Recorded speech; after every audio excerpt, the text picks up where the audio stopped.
Olá, tudo bem? Com este vídeo nós iniciamos o estudo do Evangelho de João.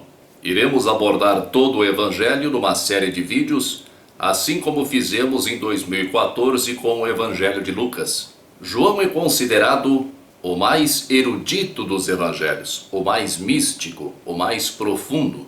Neste vídeo vamos abordar apenas 5 versículos, os 5 primeiros versículos do primeiro capítulo. É nestes versículos que se concentra a maior polêmica do Novo Testamento. Baseada nestes versículos, a maior parte dos cristãos sustenta há séculos a divindade de Jesus. Ao longo deste estudo chamaremos a atenção para as muitas passagens em que Jesus deixa muito claro que ele não é Deus. Mas agora vamos tratar do assunto deste vídeo. No princípio era o Verbo, e o Verbo estava com Deus, e o Verbo era Deus. Ele estava no princípio com Deus. Todas as coisas foram feitas por ele, e sem ele nada do que foi feito se fez. Nele estava a vida, e a vida era a luz dos homens. E a luz resplandece nas trevas, e as trevas não a compreenderam. Os biblistas que consultamos, além das próprias bíblias de estudo, são unânimes em afirmar que este prólogo do Evangelho de João era um hino já conhecido na época em que este Evangelho foi escrito. João o inseriu como abertura para o seu Evangelho. Podemos perceber que no restante do Evangelho Jesus jamais é chamado de Verbo. É importante lembrar que o Evangelho de João foi escrito tardiamente. Quando João escreveu o seu Evangelho, os livros dos outros autores do Novo Testamento já circulavam entre os primeiros cristãos. O Evangelho de João foi escrito na cidade de Éfeso, um importante centro cultural na época. Há intermináveis discussões sobre se este Evangelho é grego ou judeu, se ele reflete o pensamento grego ou o pensamento judeu. Embora haja ideias que identifiquem o seu autor como judeu, ele é claramente desenvolvido a partir de ideias helenísticas, de ideias gregas. Aliás, o seu conteúdo é muitas vezes abertamente antissemita. Na época havia muita animosidade entre os judeus e os primeiros cristãos. E o autor deste evangelho faz questão de apontar os judeus como inimigos. Não podemos ser ingênuos e esperar imparcialidade por parte dos evangelistas. Eles foram espíritos encarnados como eu e você, sujeitos a todas as falhas de caráter e imperfeições. Lembremos que no Evangelho de Lucas, este mesmo João, então um jovem, pede a Jesus para jogar fogo do céu sobre os samaritanos que não os receberam, e também proibiu um homem de afastar espíritos atrasados em nome de Jesus, apenas porque ele não pertencia ao seu grupo. Não seguia Jesus como ele. São atitudes de homem sujeito a imperfeições, atitudes anticristãs.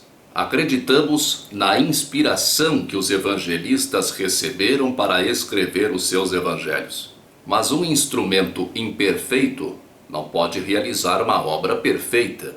O que precisamos focar nos evangelhos são os ensinamentos de Jesus, analisando com cuidado as opiniões pessoais dos seus autores. Sabendo que os evangelhos obedecem a um propósito divino, acreditamos que por trás das letras mortas se encontram ensinamentos profundos, válidos em qualquer lugar e em qualquer tempo. São os simbolismos presentes nos evangelhos que nos oferecem os verdadeiros ensinamentos do Cristo, que independem de quaisquer fatores religiosos.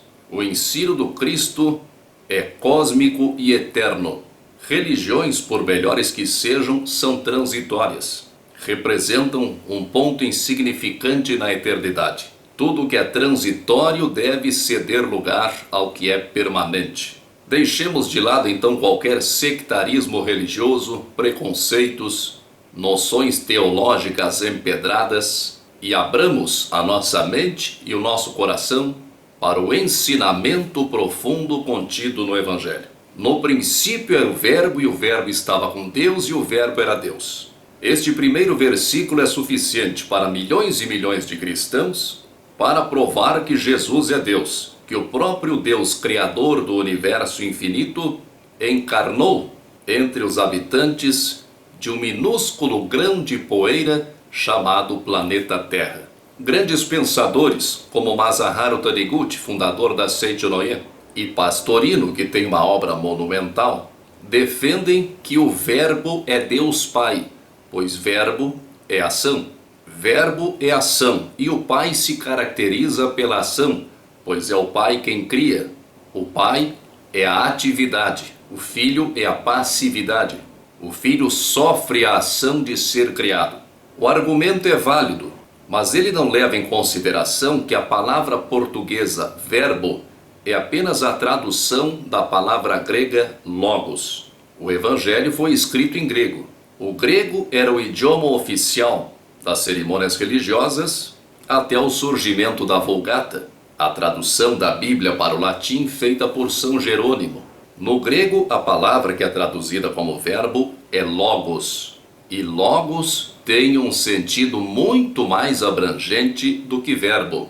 Não podemos esquecer que João escreveu o seu evangelho em Éfeso, a mesma cidade em que surgiu a primeira teoria do logos, com Heráclito de Éfeso, 500 anos antes de Cristo.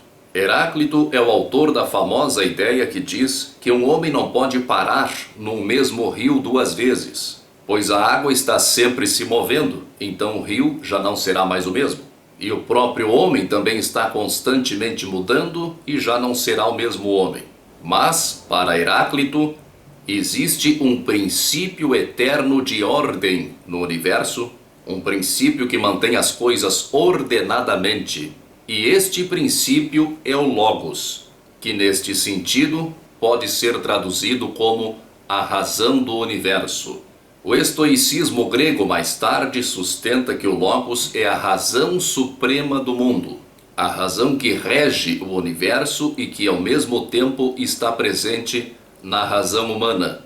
Para os estoicos, nada é mais divino do que o Logos. Logos para eles significa razão. O mundo é regido pela razão, o mundo desenvolveu-se pela razão, o mundo é mantido. O mundo é o que é graças à ação do princípio razoável. O homem não é potencialmente nobre e humano a não ser pela razão. O dever do homem é seguir a reta razão, ou seja, seguir o Logos. É aí que o homem encontrará a felicidade. O Logos estoico tem grande influência sobre o cristianismo, pois seguir a reta razão será considerado como obediência ao Logos, obediência a Deus. Afastar-se da razão é o que nós conhecemos como pecado. Afastar-se da razão é a doença, é a loucura, é perder a razão. O platonismo dos séculos I e II a.C. concebia Deus como absolutamente transcendente e que mantinha ligação com o mundo sensível, com o mundo como nós o conhecemos, através do Logos, que já seria então quase um intermediário entre Deus e o homem. Filo de Alexandria, que era um judeu radicado no mundo grego, havia desenvolvido uma concepção do Logos que em muitos pontos se parece com o Logos apresentado por João. Filo faz um esforço para integrar o pensamento judaico e o pensamento grego. Para Filo, Deus é como ele é retratado pelos gregos, absolutamente transcendente, sem relação direta com o mundo sensível. E o princípio de mediação entre Deus e a matéria é o Logos. Para Filo, o Logos é o arquétipo das ideias, é o mundo inteligível, o modelo do mundo sensível. Para ele, o Logos não é nem criado, nem incriado. Assim como Deus, que é transcendente e imanente, o Logos também distingue-se radicalmente do mundo, mas ao mesmo tempo age no mundo. O Logos se mantém entre o Criador e a criatura. O Logos é o intercessor do mortal e é o embaixador do soberano junto ao subordinado. No Antigo Testamento também algumas vezes há menções a uma palavra de Deus, o Debar Javé, que não é uma palavra personificada, mas que é uma espécie de agente de Deus. Logos em hebraico seria traduzido como Debar, que quer dizer inteligência, palavra, verbo. O conceito mais próximo de Debar seria o de informação. Para que uma coisa exista, esta coisa precisa ser informada. Informada no sentido genético do termo. Sem essa informação, nada subsiste, nada toma forma. Não podemos então, de modo algum, considerar o conceito de Logos como se fosse uma exclusividade do Evangelho de João. O conceito já era exaustivamente conhecido e discutido. Também não podemos trabalhar sobre a palavra verbo com a concepção que esta palavra normalmente nos oferece. O termo original é logos, não verbo. O argumento de que o verbo é Deus Pai, porque o verbo é ação e o Pai é ação, não leva em consideração que antes do verbo também há o substantivo e o adjetivo. Deus é substantivo e os seus atributos são o adjetivo. Para o Espiritismo, Deus é a inteligência suprema, causa primária de todas as coisas. A substância de Deus é a inteligência. O substantivo de Deus é inteligência. A inteligência é a causa primária da realização. E a realização se dá em 3 níveis: pensamento, palavra e ação. Jesus diz que Deus é Espírito. Deus é Espírito, apenas isso. O que caracteriza o Espírito é a faculdade de pensar. O pensamento é a inteligência manifestada. A inteligência se manifesta através do pensamento. Se a inteligência é o substantivo de Deus, o pensamento é o adjetivo de Deus. É o atributo de Deus resumido por Jesus na frase Deus é Espírito. Deus é a inteligência suprema. A inteligência se manifesta através do pensamento. O pensamento se organiza através da palavra. A manifestação da inteligência é o pensamento. A palavra é a exteriorização do pensamento. João, na sua primeira epístola, diz que Deus é amor e que Deus é luz. Amor e luz são a mesma coisa. A palavra de Deus, ou o verbo de Deus, é luz e amor que se exteriorizam do pensamento de Deus. O pensamento se organiza através da palavra. O verbo estava com Deus. A palavra estava no pensamento. O homem é imagem e semelhança de Deus. A palavra é imagem e semelhança do pensamento. Deus se manifesta no mundo sensível através do Logos, que é o princípio ordenador. Temos então substantivo, adjetivo e verbo. O substantivo é a substância de Deus, inteligência suprema, causa primária de todas as coisas. O adjetivo são os atributos de Deus resumidos por Jesus em Deus é Espírito. O verbo é a ação de Deus. Deus é amor, Deus é luz. Amor e luz se manifestam no mundo através do Logos, do Cristo que habita dentro de cada um de nós, da fagulha de luz de Deus que temos em nosso íntimo. Deus, o princípio de todas as coisas, é inteligência. A inteligência se manifesta em pensamento, palavra e ação. O pensamento é o Pai.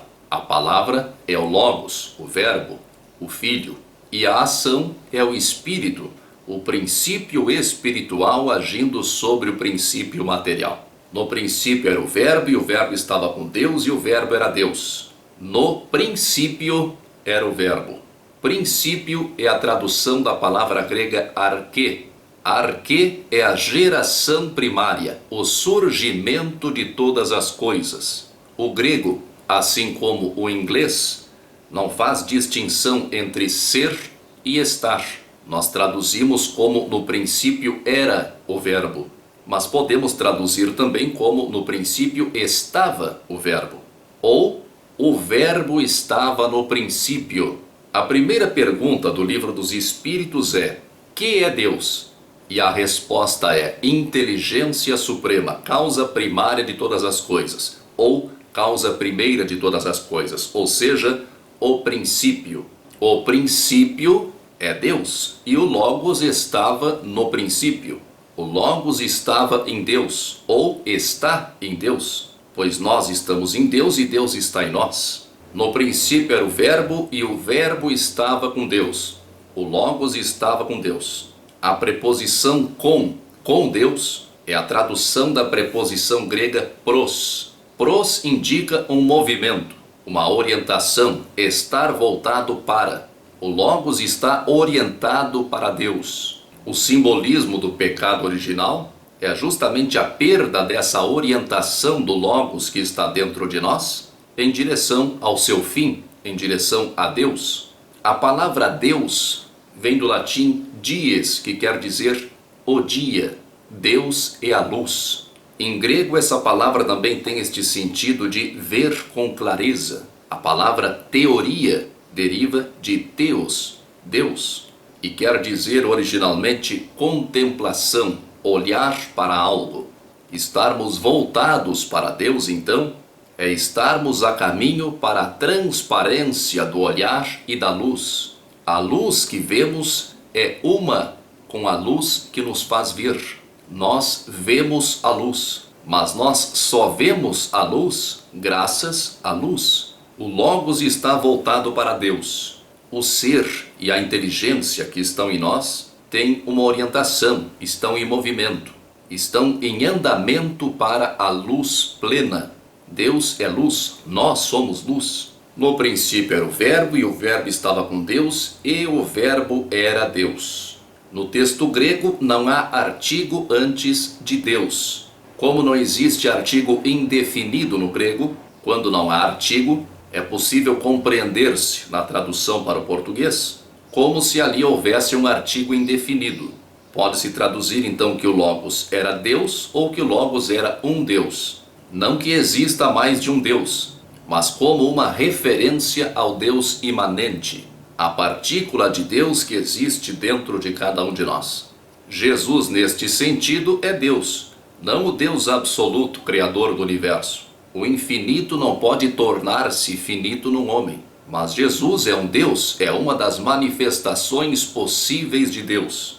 Jesus desenvolveu plenamente o seu Cristo interno, o seu Logos divino, a sua partícula de Deus. Jesus tornou-se um com Deus, pois desenvolveu-se espiritualmente a ponto de ser plena manifestação de Deus. Conforme que o já expusemos até agora, podemos traduzir assim: o Logos estava no princípio e o Logos estava direcionado para Deus. O Logos também era Deus. Temos aqui a causa primária de todas as coisas e os 3 níveis de realização: pensamento, palavra e ação. O Logos estava no princípio. O princípio é Deus, inteligência suprema, causa primária de todas as coisas. O Logos, normalmente traduzido como verbo ou palavra, é o Cristo. O Cristo cósmico que está em todas as coisas é a manifestação de Deus, o Filho de Deus perfeitamente personificado na pessoa de Jesus. O Logos estava direcionado para Deus. Deus aqui é o Pai a que se refere Jesus. É o Deus Criador que se manifesta através do Logos. No princípio era o Verbo, e o Verbo estava com Deus, e o Verbo era Deus. Ele estava no princípio com Deus. O Logos estava contido no princípio. De Logos deriva a palavra lógica, que se refere a raciocínio, ideia, palavra. Logos é a ordem em oposição ao caos. A teogonia de Hesíodo diz que no princípio era o caos. O Logos é o princípio ordenador direcionado a Deus, sem o qual seria o caos. Todas as coisas foram feitas por ele, e sem ele nada do que foi feito se fez. Tudo foi gerado pela palavra, que é a manifestação, a exteriorização do pensamento. Toda a criação é amor e luz exteriorizada de Deus. O pensamento de Deus ordenou-se através do princípio organizador que é o Logos. Nele estava a vida, e a vida era a luz dos homens. A vida estava contida na palavra. A vida é a faísca, a fagulha, a partícula de luz da inteligência suprema nas individualidades. Aliás, a vida está presente em todos os seres. Quando falamos em seres, estamos falando de um verbo, o verbo ser. Todos os outros verbos estão contidos no verbo ser. No grego, ser e estar são o mesmo verbo. Os verbos andar, trabalhar, comer, por exemplo, querem dizer estar andando, estar trabalhando, estar comendo. O verbo ser sempre está presente. O ser presume a vida, e todos os seres que têm vida são casas de Deus, são templos de Deus. E a luz resplandece nas trevas e as trevas não a compreenderam. A luz é, em si mesma, invisível. É na matéria que a luz se torna um fenômeno. É na matéria que a luz se torna perceptível. As trevas não a apreendem, não obtêm controle sobre ela, não a compreendem. Na verdade, nós não vemos a luz é invisível. Nós só percebemos a luz através das coisas que ela nos deixa perceber. E nada atinge a luz, não importa quais sejam as nossas impurezas. Nossa luz não é manchada por nenhuma impureza. Deus é luz e Deus é amor. Então Deus nunca deixa de nos amar, pois a luz nunca deixa de brilhar. A luz resplandece nas trevas e as trevas não a compreenderam. A palavra grega traduzida como compreenderam é katelaben, indicativo aoristo na voz ativa, terceira pessoa do singular, do verbo katalambano, que seria melhor traduzido como apreender, obter controle. Podemos aceitar a tradução compreender no sentido literal da palavra, que é de apreender conjuntamente, apanhar algo em conjunto. Compreender é isso, não se compreende uma coisa do nada, mas sempre em companhia de alguma coisa. Um livro, uma lição, um acontecimento. Então as trevas não conseguiram apreender a luz, não conseguiram obter controle sobre a luz. Não compreenderam o fenômeno da luz. A ignorância não apreende o conhecimento. O ódio não compreende o amor. Preste atenção ao tempo dos verbos. E a luz resplandece nas trevas. Resplandece no presente. E as trevas não a compreenderam no passado. A luz resplandece no presente porque a luz resplandece sempre. Está sempre brilhando, nunca deixa de brilhar. As trevas não a compreenderam no passado. Não a compreenderam ainda.